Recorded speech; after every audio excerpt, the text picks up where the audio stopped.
What up? All right, in this video we're going to talk about how to recover from long COVID.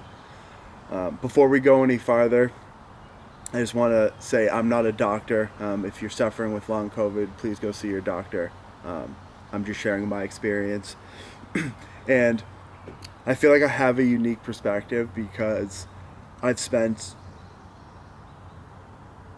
my whole life as an athlete, like pursuing athletics at the highest level I could.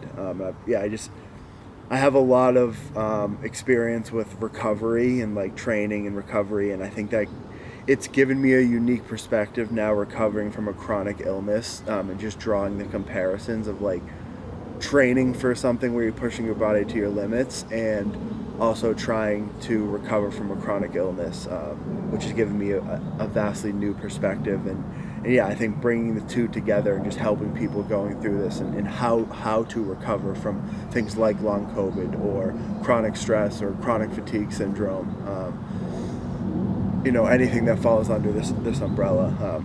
So yeah, I'm just sharing my experience. And something I want to talk about in this video is how to recover from long COVID. And essentially that is like how to increase your stress resilience. And we're going to talk about heart rate variability. It's the time between your heartbeats, and that fluctuates slightly. And so that's just the science. It's the time between your heartbeats, and it fluctuates, and that means different things. And what heart rate variability means is it's a sign of your nervous system flexibility. So if you've watched my past videos, we've talked a lot about the parasympathetic and sympathetic nervous system. Heart rate variability is a sign of your flexibility, your ability to transition between your parasympathetic and your sympathetic nervous system. So to sum up those 2 points is your heart rate variability is it's the time between your heartbeats, and it fluctuates slightly. So that's like the definition of your heart rate variability. But like, what does that mean in practice? Like when you are living, what that means is it's a sign of your nervous system flexibility. So I'll give an example. Someone with a high heart rate variability would be people like Navy SEALs, elite athletes, surgeons, people that can handle very intense things that take a lot of focus and are stressful, and then can recover from it and do it again. So it's your ability to handle stress, recover, and repeat the process. People who have low heart rate variability, for example, are people who are chronically sick or chronically stressed out. When you have low heart rate variability, you have your ability to manage stress is so little. Like your cup is already full.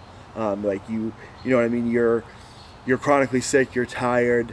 And yeah, so when you have low heart rate variability, it just means your body is very fatigued and your nervous system is just it's stuck on overdrive, and it doesn't have this ability to swing back and forth and make these big swings of like do something very stressful, relax and recover. You're more just stuck like in the middle, and you can't get to you can't handle stress because you're stressed because you can't recover. So it's like when you have a low heart rate variability, essentially your nervous system is just stuck in the middle. You're stuck in fight or flight mode, and you don't have the ability to handle a lot of stress. So to increase so where I'm going with this is, if you have long COVID or are chronically sick, you have a very low heart rate variability because your ability to handle stress is zero, because your body is already so stressed out and you're just stuck in this chronically stressed and sick state.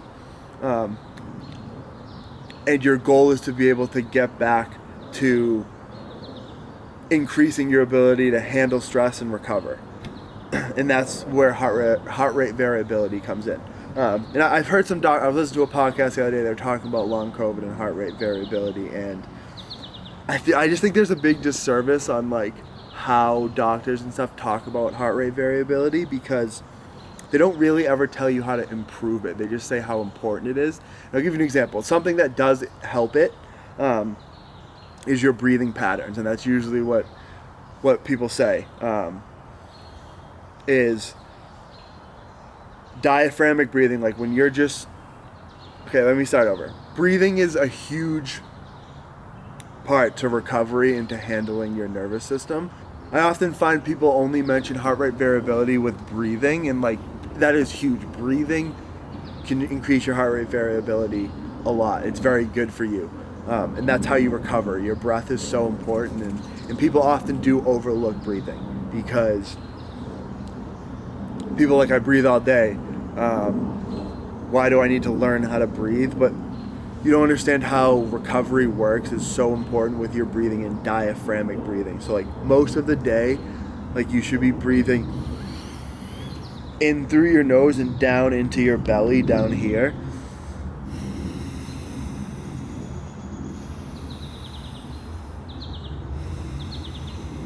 That's how you breathe when you're relaxed and you're in your parasympathetic state, and that means your heart rate variability is high. A lot of times, like when you're stressed out and people don't realize is you're like become a chest breather, so it's like, and like you're just breathing up here, and that's like your sympathetic nervous system, and learning to breathe is so important. And that's just a lot of time what doctors saying. There is no question that is all true. Like spending time in deep relaxation, like sitting with it's like laying on the couch with your eyes closed and just breathing in through your nose into your belly and breathing really slowly is so beneficial. And that is how I spent a lot of time recovering in the beginning of this. When I was so stressed out, I would just try to stay as relaxed as I could throughout the day.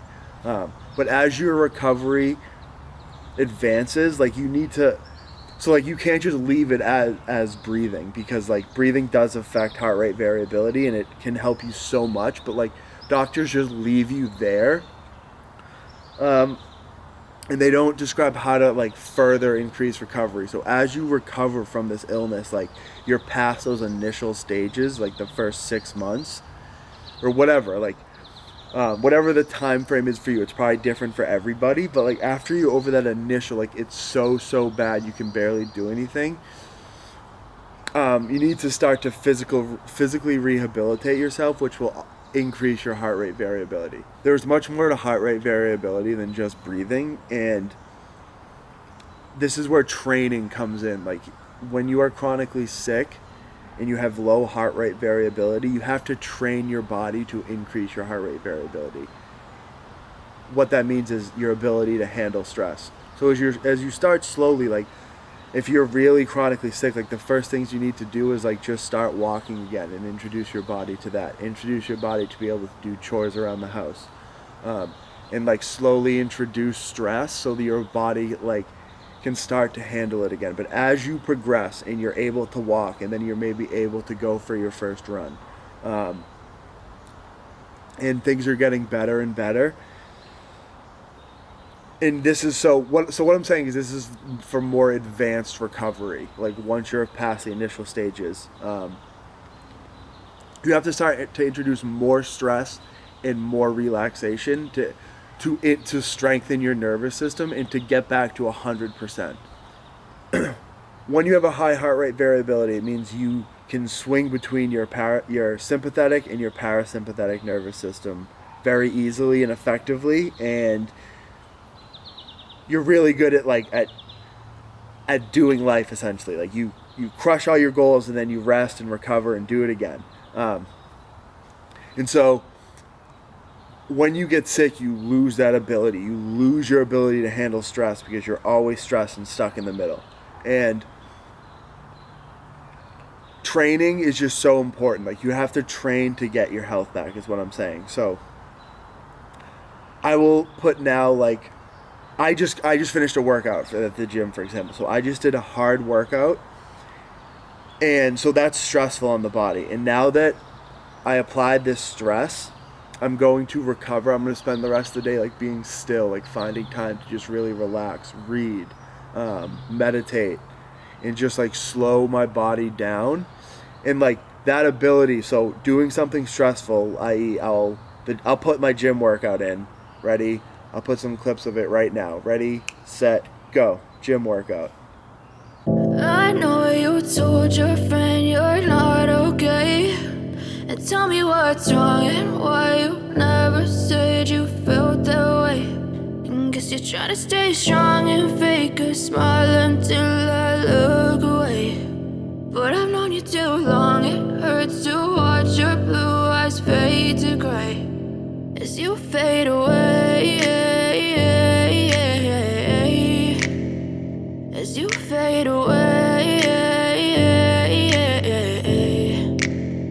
Yeah, I'm about to fade away, cause every time I wake up I feel like it's Monday. Something's going wrong with all the chemicals up in my brain. All of a sudden I don't look at anything the same way. Gotta build up of my thoughts sitting in an ashtray. I'm sorry that I'm so inconvenient, okay. Just let me be me and I'll stay out of your way. I can see the way you look at me, I'm such a... Okay, so I just did that workout, and now after applying the stress, it's now time to rest and relax and like be slow the rest of the day. Get some good food, read a book, watch some like TV, and just be slow and still. So like you have this time where you're applying stress, and now you're taking time to slow down and recover.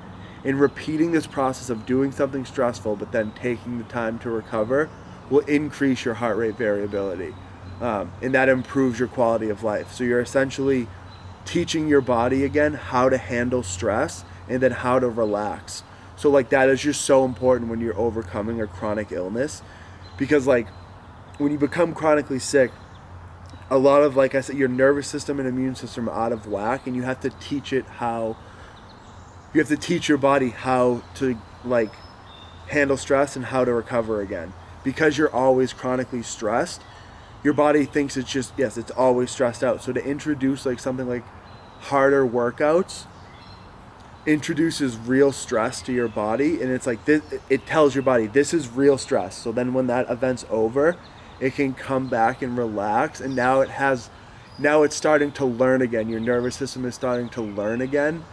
Real stress, relax time. Not just stuck in this chronically stressed state of like I can't handle any stress.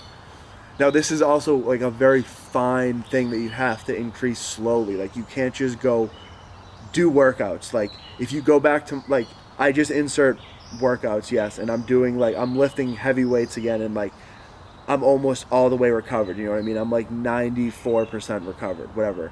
But if you go back like 3 months ago and look at my workouts, they look much different.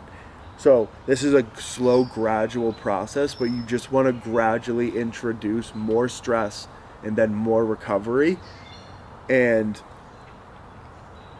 yeah, just increase your ability to handle stress resilience, which increases your heart rate variability, which will in turn get your health back, because you've lost all your heart rate variability and you need to get it back. What else? I'm trying to think.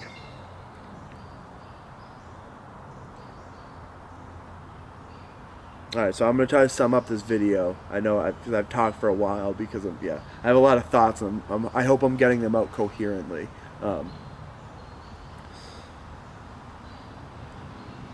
Again, this is, I do want to caution this, like this is a slippery slope, like I said, like this is, we're talking like, if you're thinking about like, say you've had long COVID, it's been like 6 or 7 months, and you're like, okay, I need to start like getting better.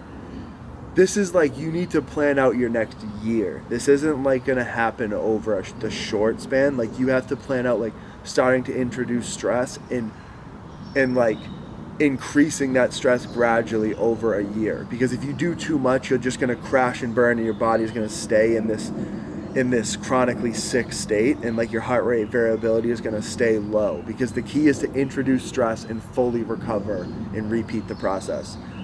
If you apply too much stress, you won't recover and you won't make progress. Or like you just set small goals. Just get your body able to be resilient again. So to sum up this video, your heart rate variability is a sign of your nervous system flexibility, and that is a sign of your ability to handle stress. It's a sign of your stress resilience, and you can increase this. Like you can train to increase this through physical rehabilitation, meditation, just working on yourself, and like doing things like that are stressful and then recovering. So like, for example, running sprints is stressful, weightlifting is stressful, then taking time to slow down and recover, which could be like deep breathing, yoga, going for a long walk, spending time with family, loved ones, hanging out with your pets, whatever that is, like do something stressful, then have feelings of gratitude and relaxation, and just like slowly reintroduce stress to yourself. And yeah, it'll help you get strong again. Because I remember when I was really sick, like you're always thinking like, man, there's so much wrong with me. Am I okay? Like, am I okay? And starting to do things that are stressful tells your body you're okay, I can handle stress, and then you recover. Repeat the process, and that's how you recover.